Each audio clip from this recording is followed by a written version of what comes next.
Poštovani gledači, ova je prvата емисија од областа на аграрот Агроисток на Канал Плюс телевизија, која ќе се емитува секоја недела во истото време. Во неја ќе бидат поместувани прилози од земјоделието со акцент на настаните во источниот дел на државата. Септември е месец на грозјето, Штипскиот регион е познат по лозарството, а грозјето е едно од најквалитетните на Балканот. Затоа во емисијата најголем простор издвојуваме за гроздоберот, очекувањата, откупот и преработката. А деновија Штип беше и домаќин на пчеларите од државата.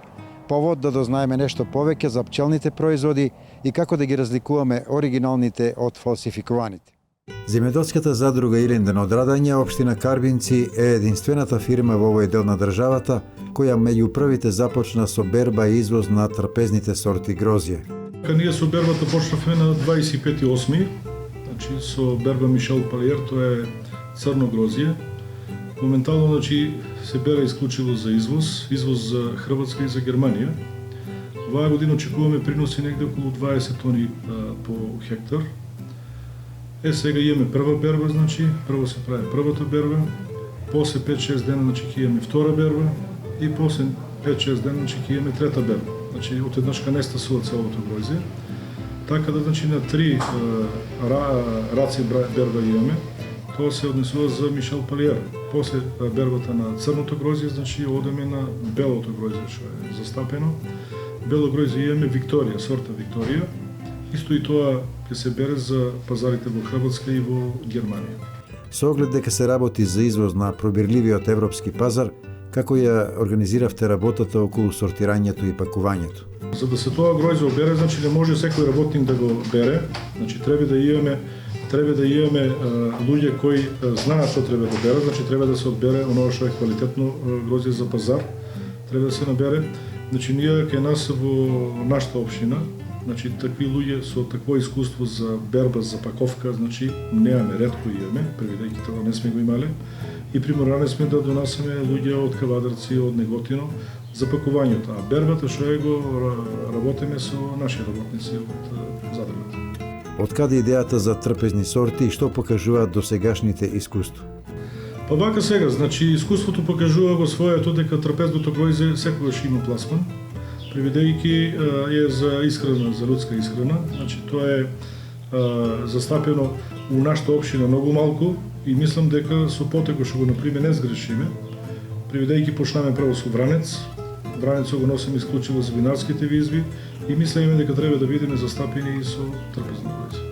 Дали сте задоволни од постигнатата цена? Зависи за кој период почнуваме бербата. Ако почнеме порано, цената е малку повисока и после како се јавуваат берби и у другите региони конкуренцијата, цената паѓа. Меѓутоа една просечна откупна цена за трапезното гројзе за Мишел Палиер е негде околу 25 динара.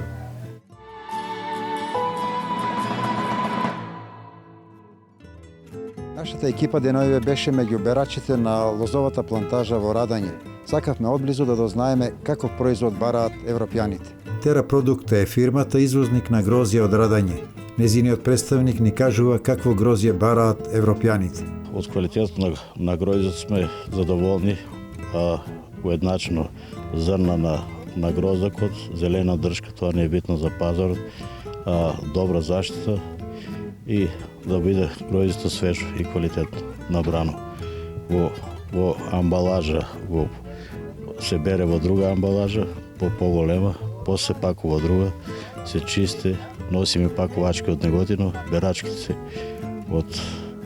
од Радање и го носиме надвор на странските пазари по дисконти, како во Црна Гора, во Хард дисконт Лаковиќ, во Белгард, во Идеја, во Делта. Тоа исклучиво оде само во маркети. Црногорскиот пазар е доста попривирлив и од западниот, пошто има доста туристи, како што знаеме руси, холанџани. Таму и они се доста прибирливи на квалитетот. Сакат уедначено зрно, крупно зрно, добра држка и да е тоа и вкусно, добар вкус.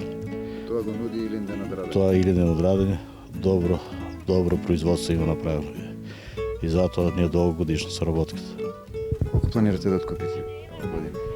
Па секоја година стандард. Ние откупуваме негде над 1.000.000 килограми. Благодарам. По-конкретно тоа би изгледало вака. Пазарот ни бара добра држка, зелена држка добра и одначено зрно. Добра држка и одначено зрно и да има гроздак. Да, тоа се европски критериуми. А тука веќе негде над 80% ги задоволуваме тие критериуми. Овде си и керките од Неготино. Малку се со такво искуство како што е Сирма Стефанова. Добар ден. Сирма, колку време го работите ова?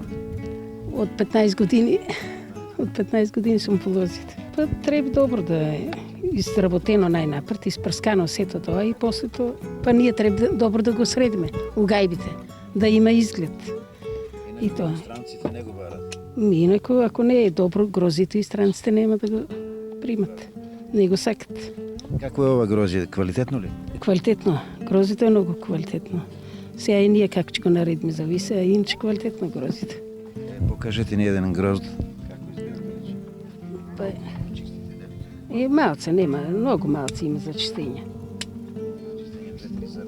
Толку, 2-3 зрна, иначе грозито е супер. Дневно колку сортирате, колку гајби? Па сега правиме тука по 70 гајби има, правиме. Вкупно 650 гајби правиме. 6 жени тука пакуваме, има берачи други тие берат и ние пакуваме.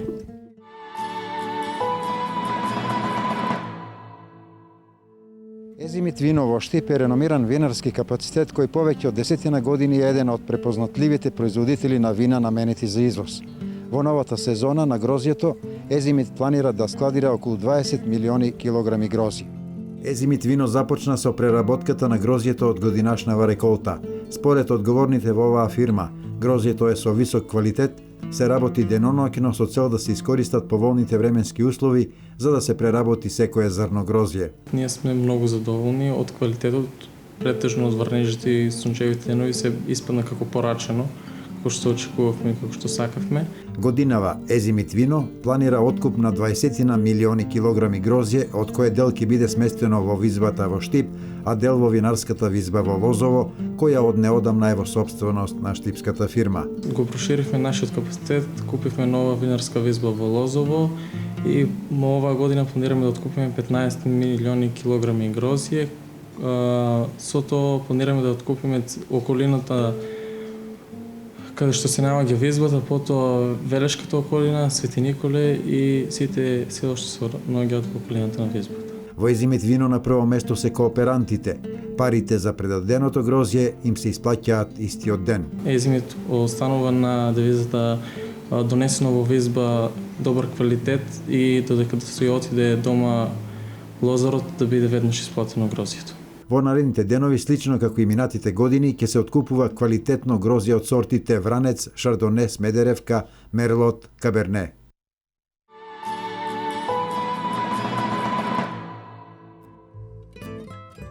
Следува рубриката Агрономот ве советува. Тоа се минути за стручните лица од Агенцијата за поттикнување на земјоделското производство, кои ќе презентираат различни совети за одредени прашања поврзани со земјоделската дејност. Овој пат ќе се запознаеме како се утврдува шеќерноста кај грозјето. Постапката е следна, се откинуваме, значи еве тука така. Можеме, така, значи одбереме некој вреден грозки, откинеме, така да веднаш потоа може да го ставиме во да го истискаме во садот, значи еве ќе го истискаме во садот за да земеме капки кои ќе оставиме на рефлектометар. Значи да напоменам, ова е значи мерење на гројзето, на шеќерот во гројзето со рефрактометар. Значи ова е таа справа, ево се види таа справа, значи тоа е мерење окуларно, значи така да му Тоа е 100%. Да, точно е 100%. Значи сега имаме на пипета. Значи тука еве, значи ова справа, значи има една подлога, таа е стаклена подлога на која се става капка со пипетата од сокот од гројето. Еве тоа може да се види вака. Тоа е црно грозје. Значи само една капка. Веднаш со капката се поклопува со ова капче, плашено има капче, значи исто и тоа е. Сега, значи внатре има една скала, ќе мола на сонцето да идеме, значи потоа се гледа, значи еве тука. Значи тоа веднаш потоа гледаме со окото и на скалата веднаш се отчитува, значи процентот на шеќер на гројето. Значи самата капка која е притисната покажува на на скалата колку има, значи еве сега тука се работи за некаде 19% на гроздето. На лице место можеме да видиме значи дека шекерноста е се уште мала, значи мислам не е баш мала, но е мала за да може да се почека уште некој дена, недела време, за да може да качат шекерна с која би посекували и самите производители, така да може да се каже дека со овој инструмент може да точно да се отвори шекерноста и кога е најдобра, кога има најдобар процент на шекер, така да се бере сортата, одредената сорта на гроздје и со тоа што бенефитот би било тоа, значи поголем процент на шекер, подобро вино и повеќе ракија, нормално би самото главното печење на ракијата. Може да кажем дека значи Агенцијата за поттикнување и развој земјоделие значи стои на располагање за младаци кои сакаат да направат мерење на шекерноста, да дојдат кај нас, да си одредат, значи да донесат одредена сорта на грозди, така да измериме и да кажеме точно колку има шекер и така да си имат тие самите да си знаат колку би можеле да почнат со бербата, за да кога ќе го предадат гроздите во винарските бизби, да и биде со тај процент на шекер, значи кои тие сакаат и кога ќе дадат најдобро платени за тоа, најдобри финансиски средства. Постапката можеме на чекор по чекор да објасниме малку подетално, за да ја укажеме на сите земјоделци да видат како би можеле да го измерат шекерот во гроздето, бидејќи сега е време да почеток на берба, да, така да најбитно е за бербата, секоја сорта да има одредениот процент на шекер, така да вака органолептички е гроздето зрело, но сепак содржината на шекер е мала, така да сепак тоа би требалоше да се почека недела две, да речеме. Кога ќе го достигне одредениот процент на шекер, веќе имаме тогаш може да се почне со бербата.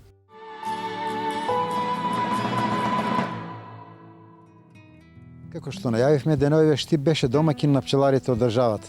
Повод да дознаеме нешто повеќе за пчелните производи и како да ги разликуваме оригиналните од фалсификуваните.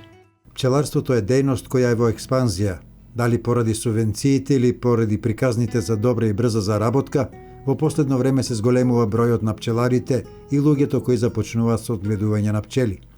Меѓутоа, праксата покажува дека многумина набрзо потоа се откажуваат, главно поради тоа што не ја научили основната работа во оваа дејност, а тоа е дека пчелите никогаш не грешат, грешките ги прават пчеларите. Од друга страна, и природата во последните 2 децении е мощно сурова, поради што приносите од мед и други пчелни производи драстично се намалува. Со употребата на хербицидите се уништија многу плевели и други билки кои некогаш биле добра основа за богата паша, па сега без преселно пчеларење речиси не може да се очекува некаков приход. Па нашиот народ сега да речем дека ги користи сите пчелини производи. Некога се знаеше само за медот, се користеше само мед, како мед се трошеше. Али сега се знаат дека треба да се користи и другите работи. Техниката нормално е понапредна, сега си ги вадиме матичниот млеч, поленот, ги работиме сите пчелини производи.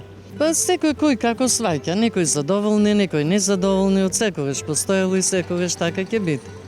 Ова година малку реагират на цената, дали е нереална за медот, килограм мед, веќе 350, некаде е 400 во Македонија. Да, цената е таа, но се знае сушен период, нема доволно мед, цената е таа, трошоците големи, да, цената си се покачува. Се занимаваме со пчеларство повеќе години, имаме на повеќе локации пчеларници, стационарни пчеларници, имаме еден пчеларник кој го селиме. Производството секоја година некако ни стагнира, дали е тоа резултат на овие глобални затоплувања, на климатски промени што се дешава, разлики во температурни разлики. Производството барем во овој район кај што ние пчелариме при Лепскиот дел некако ни стагнира. Рекордни приноси, лично јас кај што се занимавам со 16 години со пчеларство, немам зачекано како оние постарите пчелари ги кажуваат дека не да течело, ама имало доволно количини мед за да биде луѓето задоволни со своето производство. Ние секоја година кубуриме, едноставно речено, со минимално производство од 7 до 10 килограми по пчелно семејство и тоа викаме дека една од добрите години. Така да... Ова година како ја оценувате? Па ова година почетниот период беше добра, а после се јавија високи температури, веќе и производството стагнираше. Во едни вакви услови се отвора фронт за разни манипулации и фалсификати со пчелните производи. Најповеќе со медот, па неретко по тротоарите и по патиштата се нуди се освен мед. Дали има начин оној кој плаќа цена од 300 до 400 денари за килограм мед да биде заштитен и наместо неисправен да добие вистински производ кој го даваат пчелите? Нашиот мед се троши во Албанија, се троши во Србија по цена од 400, 450, 500 денари. Значи западниот дел на Македонија веќе цената е достигната 500 денари, а сегде околните држави околу нас има цена над 10 евра. Србија. Кај нас проблем е што многу се јавија фалсификатори на мед и не можеме да постигнеме цената. Како што сите имаме матични лекари, најверојатно сите ќе треба да имат и матични пчелари. Значи, од кај што ќе набавуваат мед и луѓето да бидат сигурни дека ќе земат мед. Трета работа е да си работа инспекциите. Значи, инспекциите имаше не дека не работа, туку и нив му е тежната работата да не може да се справа со тој проблем. Засилени контроли. Засилени контроли имаше. Обично западниот дел на Македонија баш и медиумите и јавуваја дека имаше инспекции и веќе до некој дел се намали, али сепак постојат уште и треба да се санкционира, да. Самата постапка на производство на матичниот млеч бара посебно знаење и умење, а исто така и соодветна опрема. Ние во нашето пчеларство располагаме со најсовремените методи за добивање на матичниот млеч, пошто ние произведуваме и пчелни матици. Дел од таа опрема, значи што ја користиме во производство на пчелните матици, ние користиме и во вадење на матичниот млеч. Матичниот млеч се вади по постапка, значи се врши прво пресадување на матичните ларви, и на третиот ден со вакуум пумпа, значи матичниот млеч се влече.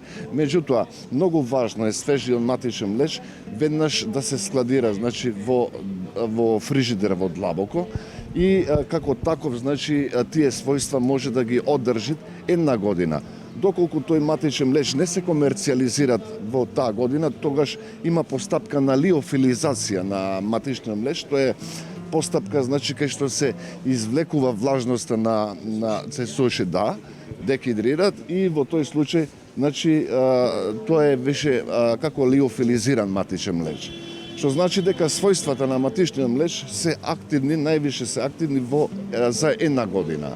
Во последно време хит стана и матичниот млеч, со оглед дека постапката за негово добивање е сложена, а се добиваат мали количества, овој елексир на здравјето има цена како злато.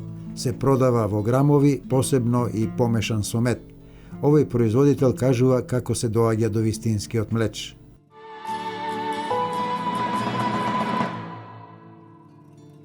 Остануваме со темата пчеларство. Следниот прилог говори за надградба во пчеларството, односно за погон за производство на восочни основи кои се мошне барани меѓу пчеларите. Љупка Делипетрова Јолева од Штип е педагог по образование. Извесно време работи во фабрика за чевли, а од пред 4 години започнува собствен бизнис преку отворање на погон за преработка на восок. Инвестицијата е наша лична, средствата се наши, машината ја донесовме од Турција, значи германска лиценца. Се надеваме дека во скоро време ќе си ги повратиме средствата, за сега сме задоволни. Зошто токму восокот и се она што е блиску со пчеларството? Ние веќе со години традиционално се занимаваме со пчеларството. Уште дедо ми, татко ми, ете сега некако со текот на генерациите се надевам дека и син ми, ќерка ми, дека исто ќе имаат интерес како мене. Тоа беше основата и самата дејност малку интересна е како невообичаено нешто. За кратко време фарма Рој стана препознатлива не само во Штип, туку и пошироко во регионот и државата. Овде речиси секојдневно доаѓаат пчелари од секаде кои разменуваат восок за восочни основи или пак го предаваат сопствениот за преработка. Годинава како никогаш досега восокот се бара како злато, го нема на пазарот, па честопати има обиди за продажба на разновидни фалсификати. Понекогаш восокот може да не е добро прочистен, меѓутоа со комуникација па се разбереме како треба тоа да изгледа. Луѓето се коректни, фини и доколку има некаков проблем го вратат, претопат го повторно, ќе го донесат. Јоливиот Штип се задоволни од досегашниот ангажман. Веруваат дека така ќе биде и во иднина, бидејќи потребата од пчелни производи не само што ќе постои, туку и ќе се зголемува.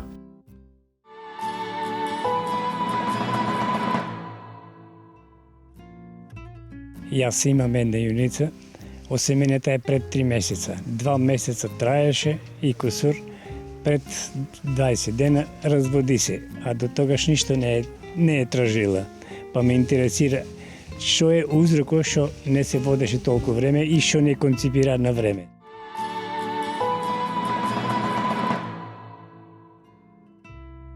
Во врска со прашањето кое е зададено на вашата ценета телевизија, можам слободно да кажем дека во повеќе наврати се среќаваме со вакви случаеви, каде што има појава на повторно разводување на кравите во период од 30 до 60 дена.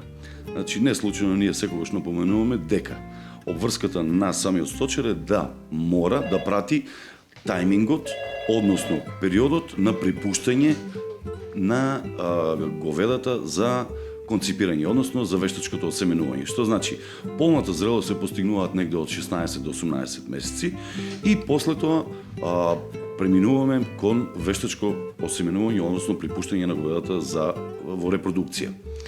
Проблемите со кои може да се сретнеме се проблеми како од природен карактер, така и од карактер поврзан со самата физиологија на животното.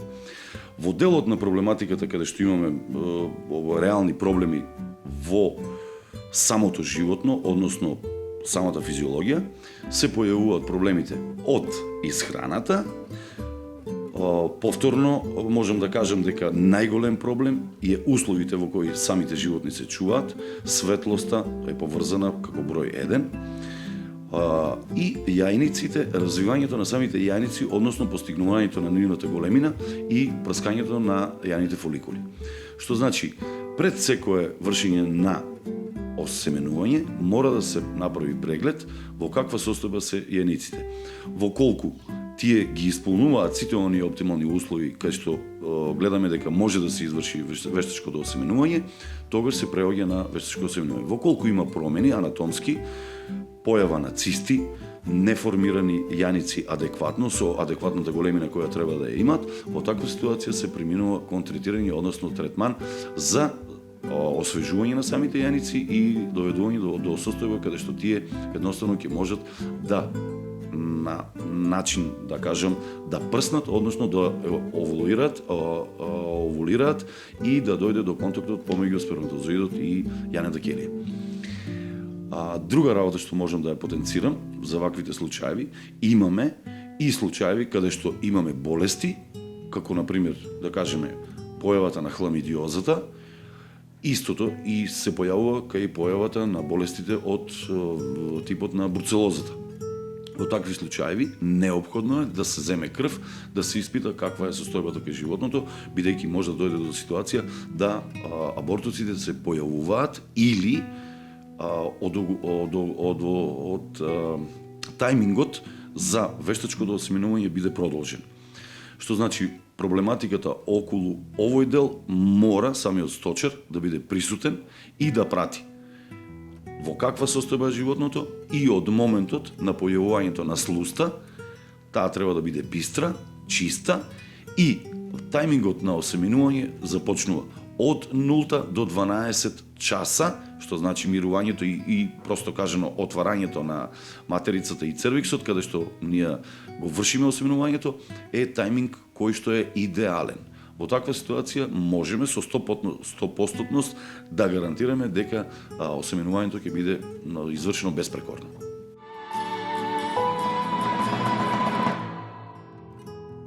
Почитувани гледачи, тоа беше се во рамките на оваа прва емисија.